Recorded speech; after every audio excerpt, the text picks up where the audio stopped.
It's shot, but for us personally, we didn't quite have the success that other folks have had running guides. So PJ's a big believer in this, and here are some of the principles he likes to go with, make sure everybody understands. You know, obviously the lineman, in a man-on situation, he needs to know where the ball is going. His first step, he needs to step play side and ensure that they can hook the defensive player. And one of the things he likes to describe to the kids, kind of a good visual here is, hey, you know, you're taking a picture of the running back with your rear end. Make sure you got a good frame, that camera framed up on that back when you're making your block, so that we get a good picture. So it's a little graphic, but the kids chuckle when they hear it, so you know, it seems to work for them. Man inside, this usually ends up as a down block. Once again, the players need to know where the ball is going. PJ has them target the upfield shoulder pad of the opposing defensive lineman, so that the kids are usually coming off the ball either at an angle or almost flat in order to make that block. And we're not looking to get the defensive line, we're not looking to get him 5 yards off the field, but we are looking to get him out of the hole. And again, he feels that this is a great easy block for the kids to pick up and execute at the youth level. Is that the order you go in? The rule is man on first, then man inside? Man on, man inside, yep. He has done a fabulous job teaching the kids to pick up their blitzing backers. They have line calls among themselves. It's on, bingo, a couple of others. And I really wish he could have come with me today, but he's a small businessman, and you know, he got to pay the bills, so he wasn't able to be here. But when he joined my staff when we were at the junior Pee Wee level, and once he bought into the single wing and told me some of the principles he wanted to instill, I had to ask him, are you sure that you can break this down and teach this to these kids? You know, I don't want to overwhelm them. Yeah, coach, we can do this, we can do this. And sure enough, you know, years later, we're rocking and rolling, and the kids understand it, and they're hitting hard and opening up big holes. I always make it a point, once we begin to break the teams down and we select our rotation of, say, 7 or 8 running backs, I always like to tell them, look, you know, my grandmama can look like a star in this offense. So you need to give props constantly to your offensive linemen, because they are the engine that runs the offense. And once we begin to split the teams down after preconditioning, you know, during one of the water breaks, I'll tell the kids as we're giving assignments out, I'm like, look, you know, I'm looking for a few good men, a few good players to be my offensive linemen. You know, when this country goes to war, first people the president sends in are the Marines. I need 5 Marines. I need 5 Marines to run my offensive line, and I really always try to heap praise upon my offensive linemen. Got some offensive line, backfield video here. This will give you a chance to see what the basic motion is. First is our alignment. 4 back here, 1 back. Behind him is our 3 back, our 2 back. And the 1 back's always turned in? Yes. Yes, he is. Yes, he is. This young man who's my son, who normally plays 3 back, is a little out of position here. He actually, the 4 back should be lined up even. Again, 1 and 1 for the power tackle should be even with the 1 back here. And again, if you notice the foot position between the 2 and the 3 back, so he can take his 1 hard step back here and then come either side of the ball. And the lineman on the B back is right behind the guard, or in the A gap? He's splitting his leg. Oh, yeah, okay. He's splitting his leg.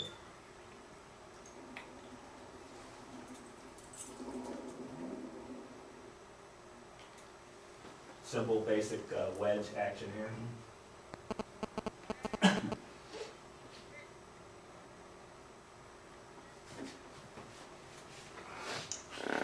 our counter.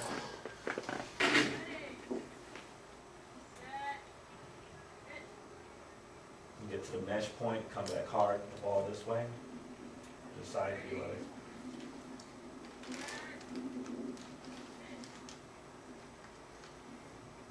So it's the two back, hitting the 2-hole. What's the third number then? The first number is who's getting the snap. Second, who's carrying the ball. And then the third is which hole he's hitting. Okay, Coach, when he gets in the 3-point stance, is that what you're doing, or is he just messing that up? He actually goes The in wing back? Yeah. That is correct. He's going down on purpose. And so what we're doing is, once the plays begin, he starts the signals. And everybody goes down in their 3-point stance.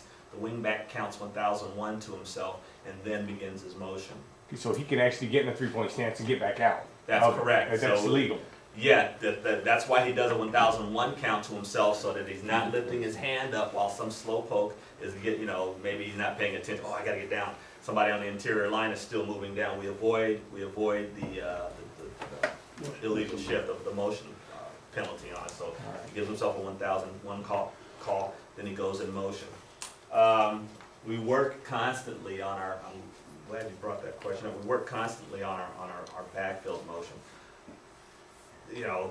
We get that group, that stable of 7 or 8 backs. Let's say let's say this year we've got 7 kids that we're running as running backs. Somebody is playing 2 different positions, and so the kids have to learn each other's timing. And so we're drilling constantly. We go defensive practice on Tuesday nights, offensive practice on Thursday nights. And so Thursday nights, after we're done with our initial back skills, we start doing our timing. We run all our plays that we want to run for the upcoming week. We run them dry and we'll work the timing. So there are, we usually have two backs every year. And so we want him to know what each wing back is capable of doing as far as speed coming off the ball.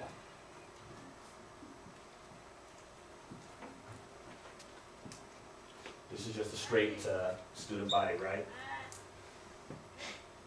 We're looking for a good block from the wide receiver down here, trying to keep either the defensive tackle or defensive end from penetrating early and blowing up the play.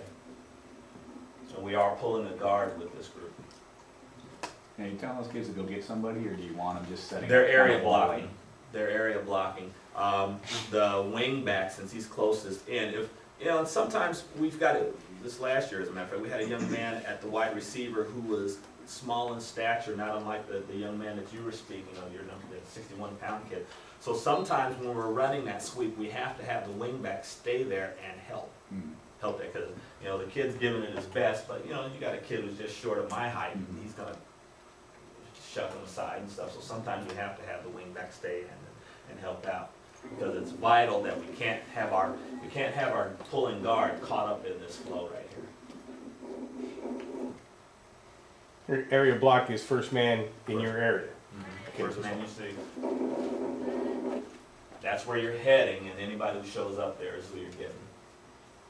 Okay, your 3 back, you want them directly behind your 2 back, so Yeah, you can't see them from the linebacker right. position. Exactly.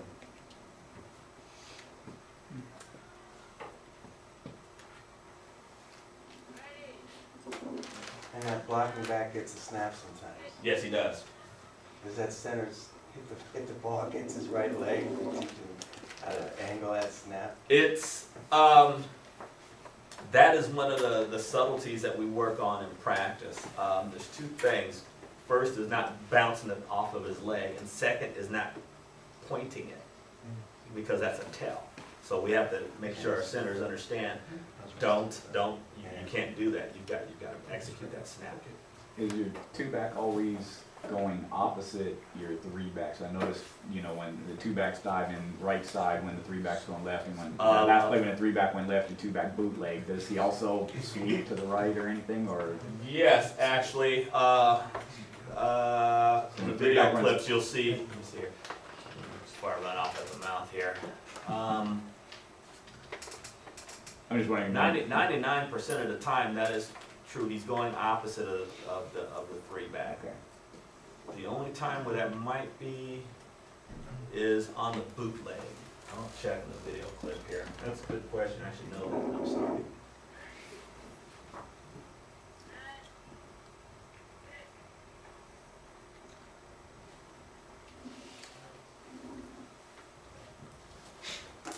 How deep are those backs? We're running about, the deepest one is about 3 yards deep. We're up pretty good. Although when we run our spread, we drop them back some.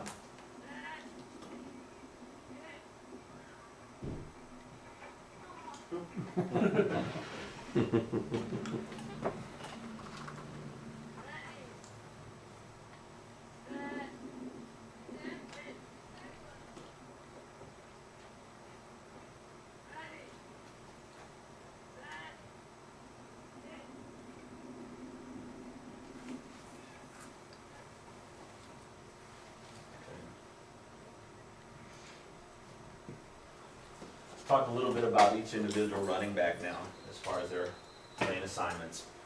Our blocking back, just like any other single wing team, we're looking for a kid who's a power runner, who loves to hit, who can get me nasty yardage here inside on the interior for our wedges.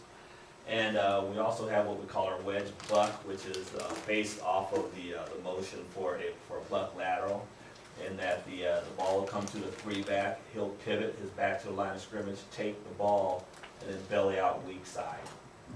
And he'll execute a fake out this direction here.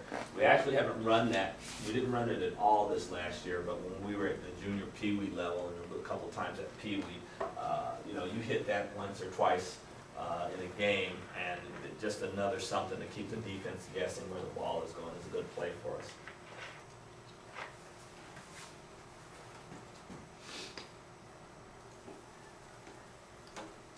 Again, this was again one of those situations where in years past that Z jet was understood by the four back. So now we actually call it out. Here's a clip, several clips of our one backs in action. Here's some wedges and some buck laterals. We're in our south formation. There's our wide receiver. Can't see the wing back here. He's down in his stance, and you've got our one back. Three back and our two back. Cool.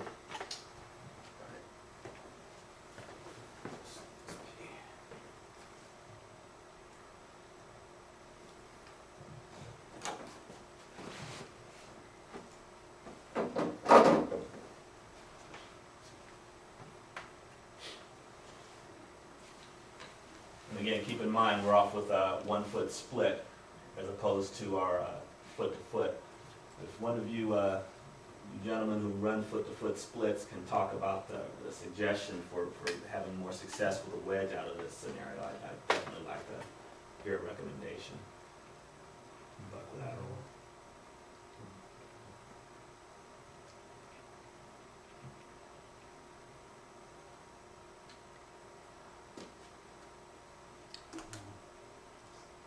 Nice play. Another buck lateral.